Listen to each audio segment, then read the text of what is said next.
Hi friends, welcome to my channel అమ్మాస్ kitchen.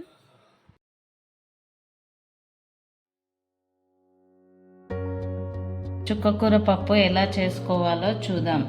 దానికి కావలసిన పదార్థాలు: ఒక మీడియం సైజు 4-5 చుక్కకూర కట్టలు కట్ చేసి పెట్టుకున్నాయి, ఒక 2 కప్పులాగా ఉడికించి పెట్టుకున్న కందిపప్పు, 2 టమాటాలు, ఒక 5-6 పచ్చిమిర్చి, ఒక ఆనియన్, ఒక 4-5 ఎండుమిర్చి, కరివేపాకు, ఒక 4-5 ఎల్లిపాయలు, పసుపు, కారం, ఉప్పు, జీలకర్ర, ఆవాలు. చుక్కకూర పప్పు తయారీ విధానం: ముందుగా స్టవ్ వెలిగించుకొని ఒక బాండీ పెట్టుకొని ఒక 3-4 టేబుల్ స్పూన్ ఆయిల్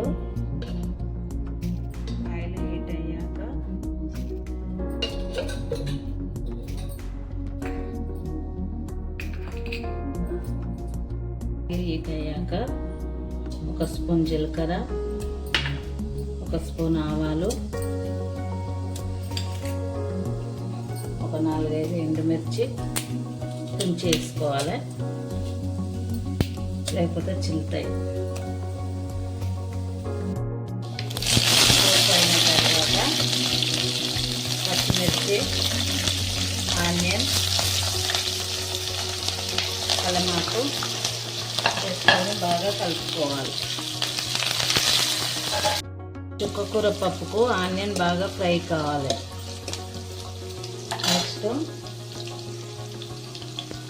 ఒక స్పూన్ పసుపు,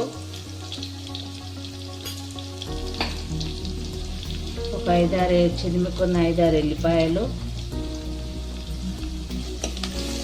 ఇవి కొంచెం ఫ్రై అయినాక టమాటాలు వేసుకుందాం.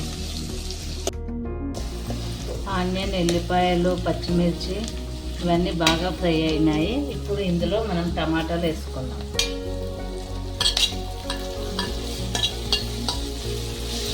కొంచెం టమాటాలు ఫ్రై అయినాక చుక్కకూర వేసుకుందాం.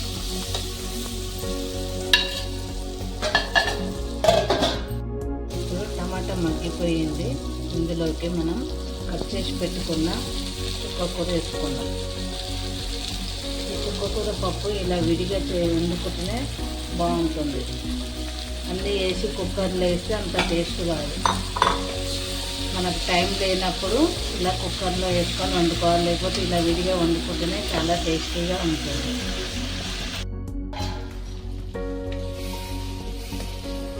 చుక్కకూర కూడా త్వరగా మగ్గిపోయింది. ఇందులోకి మనం ఇప్పుడు కొంచెం కారం, కొంచెం ఉప్పు యాడ్ చేద్దాం.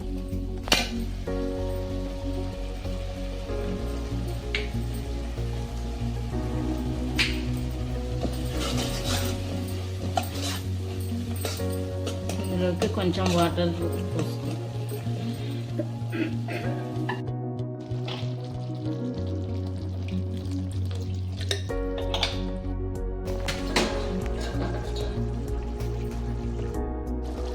ఇప్పుడు ఇందులోకి మనం ఉడికించి పెట్టుకున్న కందిపప్పు వేసుకొని బాగా కలుపుకుందాం.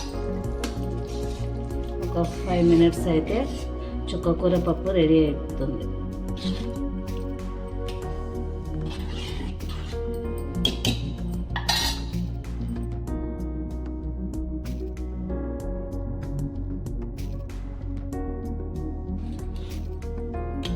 వీడియో నచ్చినట్టయితే లైక్ చేయండి, కామెంట్ చేయండి, సబ్స్క్రైబ్ చేసుకోండి. మీకు బాగా నచ్చుతుంది.